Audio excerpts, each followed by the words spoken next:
Assalamualaikum warahmatullahi wabarakatuh. Kami dari kelompok 1 akan menjelaskan materi terkait dengan fungsi, manfaat, dan metode audit manajemen. Selanjutnya, saya akan menjelaskan terkait dengan urgensi audit manajemen. Audit manajemen menekankan pada pemeriksaan internal yang digunakan untuk mengevaluasi atas efisiensi sebuah instansi secara keseluruhan. Hal ini dilakukan dengan cermat agar setiap kelemahan yang dihadapi oleh sebuah lembaga dapat teratasi dengan baik. Pemeriksaan dilakukan untuk kelancaran sebuah organisasi atau instansi, mulai dari aspek teratas sampai dengan aspek terbawah. Dengan demikian, setiap aspek dapat diperiksa dengan benar, dan tentunya rekomendasi yang ditawarkan diharapkan dapat membantu dalam meningkatkan efisiensi serta kemampuan yang semakin berkembang. Selanjutnya akan dijelaskan oleh rekan saya. Ya, terima kasih kepada Mbak Yuski. Berikutnya saya di sini Evanli akan menjelaskan terkait fungsi dari audit manajemen itu sendiri. Nah, di sini fungsi audit manajemen secara umum terbagi menjadi 3. Yang pertama adalah memberi nilai tambah dan memperbaiki kinerja. Maksudnya apa? Jadi di sekolah ketika ada sesuatu pemeriksaan yaitu audit manajemen. Nah, di situ audit manajemen dapat memberikan nilai tambah. Nilai tambahnya dalam berupa apa? Dapat berupa rekomendasi. Jadi kita tahu bahwa setiap pengelolaan pasti ada saja kesenjangan atau masalah yang terjadi. Sehingga dengan adanya audit manajemen dapat memberikan rekomendasi apa saja sih yang harus dilakukan sekolah supaya pengelolaan tersebut tidak menjadi masalah lagi seperti itu. Kemudian memperbaiki kinerja. Jadi setelah sudah mengetahui rekomendasi apa yang baik dilakukan dan otomatis akan memperbaiki kinerja dari sekolah tersebut.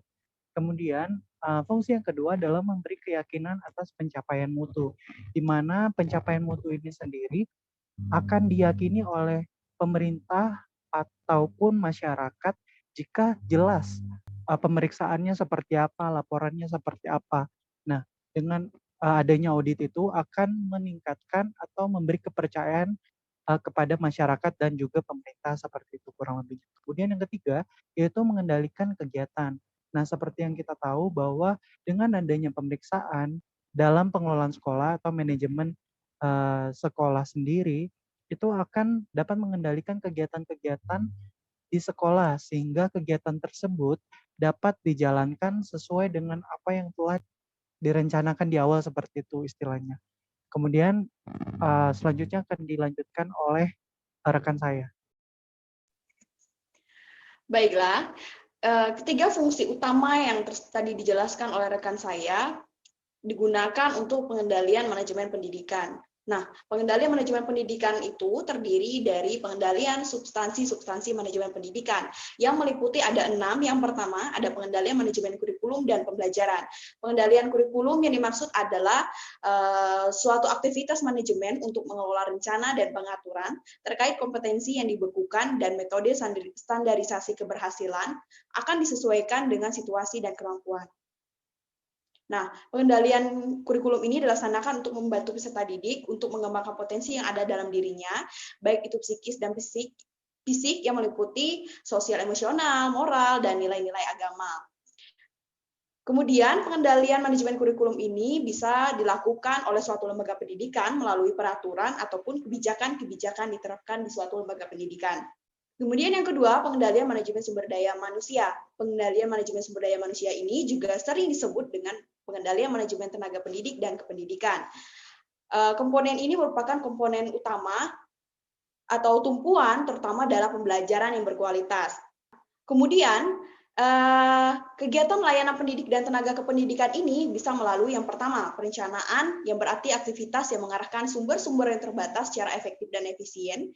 Yang kedua, pelaksanaan yang berarti upaya untuk mewujudkan sebuah rencana menjadi nyata secara efektif dan efisien. Yang ketiga, pengawasan yang merupakan upaya pengendalian secara profesional. Kemudian yang ketiga, pengendalian manajemen peserta didik. Nah, pengendalian manajemen peserta didik ini merupakan suatu rangkaian aktivitas pengelolaan peserta didik yang dimulai dari awal masuk sampai dengan lulus dari suatu program pendidikan. Kemudian, dalam layanan manajemen peserta didik ini meliputi banyak hal yang dimulai dari penerimaan, ketatausahaan, pencatatan bimbingan dan penyuluhan, dan pencatatan prestasi peserta didik. Nah, kemudian untuk meningkatkan prestasi peserta didik itu sendiri tentu saja membutuhkan dukungan layanan pendidikan dari berbagai aspek. Aspek-aspek tersebut meliputi kompetensi manajerial kepala sekolah, sarana dan prasarana, kemampuan guru, dan dukungan dari orang tua peserta didik itu sendiri. Kemudian yang keempat, pengendalian pembiayaan pendidikan atau keuangan.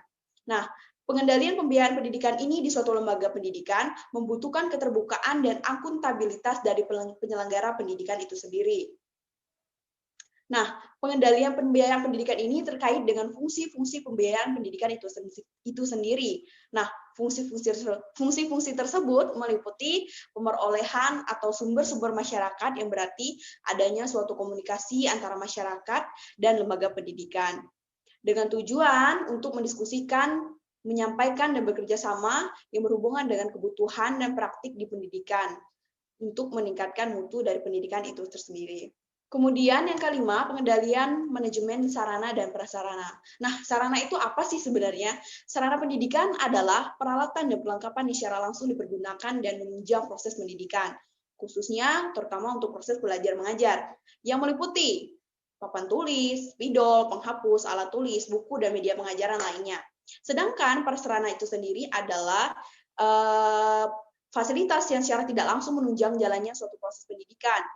Misalnya seperti gedung, ruang kelas, halaman, kebun sekolah, jalan menuju sekolah, dan lain sebagainya. Nah, pengendalian manajemen sarana dan prasarana ini merupakan acuan yang cukup penting untuk mencapai tujuan dari suatu pendidikan itu sendiri. Kemudian yang terakhir adalah pengendalian manajemen partisipasi masyarakat. Atau manajemen ini juga sama dengan berarti adanya hubungan antara masyarakat dan lembaga pendidikan yang bekerja sama untuk mencapai suatu tujuan pendidikan. Nah, tentu saja peran orang tua dan masyarakat sangat penting dan sangat dibutuhkan untuk mencapai tujuan pendidikan. Peran dari masyarakat ini dapat kita lihat ketika masyarakat ikut berpartisipasi, misalnya dalam setiap program ataupun kegiatan-kegiatan yang dilaksanakan oleh lembaga pendidikan. Contoh, komite sekolah yang ikut rapat dan mendukung program sekolah dengan membuat RIPS dan RAPBS. Kemudian ikut mengontrol program hingga ikut mengevaluasi. Dan contoh paguyuban yang membantu meningkatkan mutu pembelajaran. Nah, yang saya jelaskan tadi merupakan 6 fungsi dari pengendalian audit manajemen. Selanjutnya nanti akan dijelaskan oleh rekan saya. Baiklah, selanjutnya akan saya jelaskan terkait dengan manfaat audit manajemen. Adanya tindakan audit sangat berguna untuk menambah integritas manajemen sebuah perusahaan yang akan diaudit. Artinya, dalam kegiatan audit manajemen dapat menilai berbagai sumber daya yang dimiliki oleh perusahaan secara efektif, efisien, serta ekonomis. Dengan demikian, audit manajemen merupakan alat manajemen yang membantu manajemen dalam mencapai tujuan secara korektif, dilakukan untuk memecahkan masalah apabila terjadi permasalahan selama kegiatan audit dilaksanakan. Menurut Suharli sendiri, terdapat 3 kelompok dasar dalam memberikan manfaat audit manajemen. Yang pertama, bagi pihak yang diaudit. Untuk menambah kredibilitas laporan, agar laporan tersebut dapat dipercaya oleh pihak luar seperti pemerintah, pemegang saham, dan kreditor. Yang kedua, untuk mencegah adanya fraud atau penipuan. Kemudian memberikan dasar yang dapat lebih dipercaya dan membuka pintu bagi sumber pembiayaan dari luar, serta dapat menyikap kesalahan dan penyimpangan moneter dalam catatan keuangan. Selanjutnya, manfaat audit bagi anggota lain. Yang pertama, dapat memberikan dasar yang lebih meyakinkan pada para kreditur. Tentunya dengan adanya kegiatan audit ini memang sangat berguna bagi para kreditur untuk melihat bagaimana manajemen dalam perusahaan itu sendiri. Yang kedua adalah memberikan dasar yang terpercaya kepada para investor, seperti halnya para kreditur. Yang ketiga adalah memberikan dasar yang objektif kepada serikat buruh dan pihak yang diaudit. Dan yang terakhir memberikan dasar yang independen kepada pembeli maupun penjual. Manfaat audit yang selanjutnya bagi badan pemerintah adalah dapat memberikan tambahan kepastian yang independen serta dapat mencegah serta menemukan fraud atau penipuan. Yang kedua adalah memberikan dasar yang independen kepada mereka yang bergerak di bidang hukum. Artinya kegiatan audit manajemen harus tetap sesuai dengan hukum yang berlaku. Dan yang ketiga adalah memegang peranan yang menentukan dalam mencapai tujuan undang-undang. Selanjutnya akan dijelaskan oleh rekan saya. Selanjutnya, saya akan menjelaskan tentang metode audit manajemen. Metode audit manajemen terdapat 5. Untuk yang pertama, survei pendahuluan. Survei pendahuluan yakni langkah pertama yang digunakan auditor dalam proses audit. Survei pendahuluan ini bertujuan untuk mendapatkan pemahaman mengenai urgensi informasi dan perspektif audit guna mencapai tujuan. Untuk yang kedua, audit program. Audit program merupakan panduan bagi auditor manajemen dan kebersamaan dalam pengawasan audit untuk memastikan bahwa langkah-langkah audit telah dilakukan. Untuk yang ketiga, pekerjaan lapangan, yakni proses sistematis untuk mengumpulkan bukti secara objektif mengenai operasi perusahaan dan melakukan evaluasi. Tujuannya yakni menyelesaikan prosedur audit yang dinyatakan dalam program audit. Untuk yang keempat, yakni pembuat kertas kerja yang berfungsi sebagai dokumentasi proses audit. Isi dari kertas kerja yakni mencatat informasi yang diperoleh dan dilakukan analisis selama proses audit. Untuk yang terakhir yakni melaporkan temuan audit. Kondisi di mana penyimpangan dari nama atau kriteria yang dapat diterima yang diidentifikasi oleh auditor manajemen dan memerlukan tindakan korektif.